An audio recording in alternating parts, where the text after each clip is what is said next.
You talk a lot about purpose, why we are created as humans and why we are here. Like, what is the purpose of life? Why have we been given life? I think we're here to struggle and to learn. I don't think we're here to be happy. That's why when we keep going back to the happy argument, I've always found that kind of frustrating and annoying. When someone goes, oh, but I want to be happy. Why?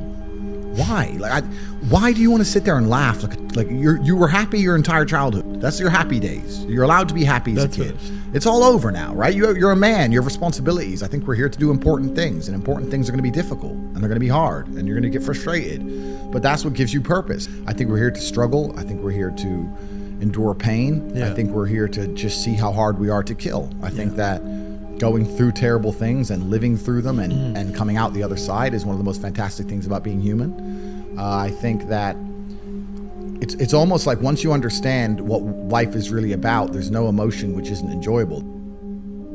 The only emotional state which can be seen as detrimental is feeling nothing at all. But if you're sitting at home and you're feeling truly heartbroken, at least you're feeling something, right? And I think that's the whole part of being human. I think we're here to struggle. I think we're here to go through pain.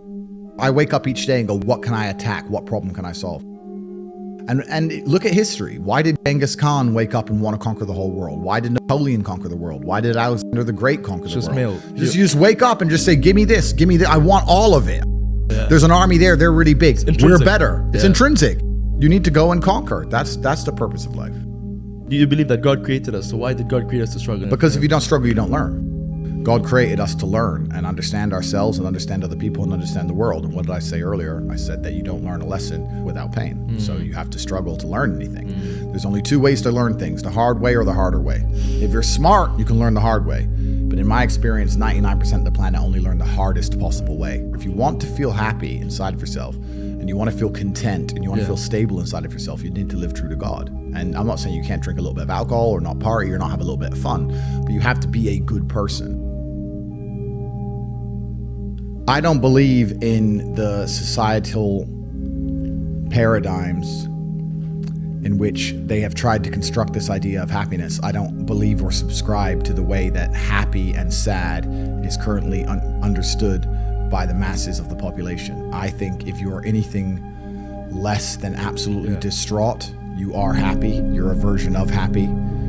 It's like saying gray is a version of black, right? No matter how light the gray is, you can still call it a version of black. And unless you've gone through an event, which hopefully doesn't happen too often, like the passing of a family member or something that's truly destructive and detrimental to your mindset, besides these events, which hopefully only happen a few times in your life, you should be happy. If you're not crying or paralyzed in silence due to the absolute magnitude of a detrimental circumstance or the absolute magnitude of a negative event, then you are a version of happy. So I am always happy is the short answer. I don't believe in not being happy. I don't believe in not saying to myself I'm happy. I'm always a version of happy.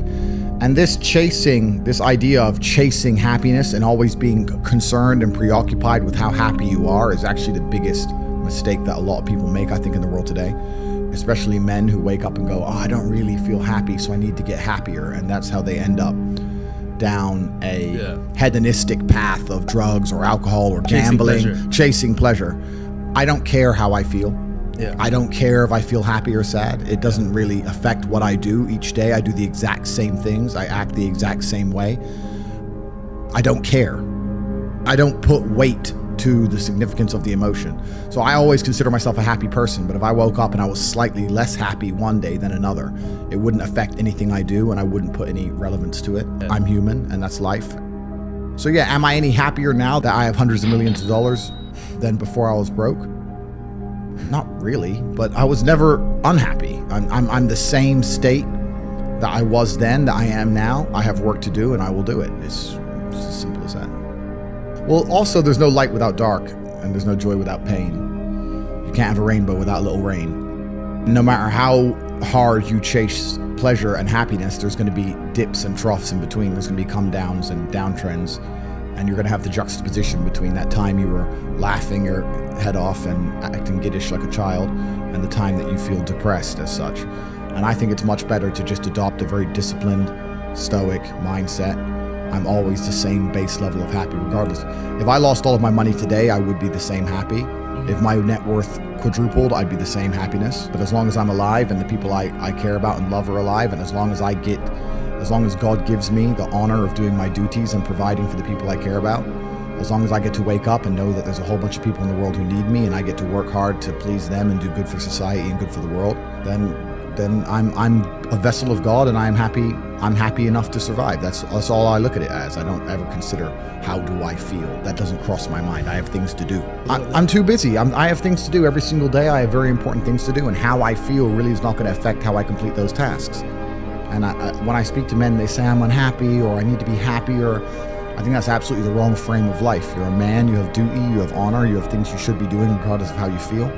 And the people who are perma-obsessed with happiness or sadness, I just think it's the wrong paradigm to view the lens of life. I think you should get up and do what needs to be done.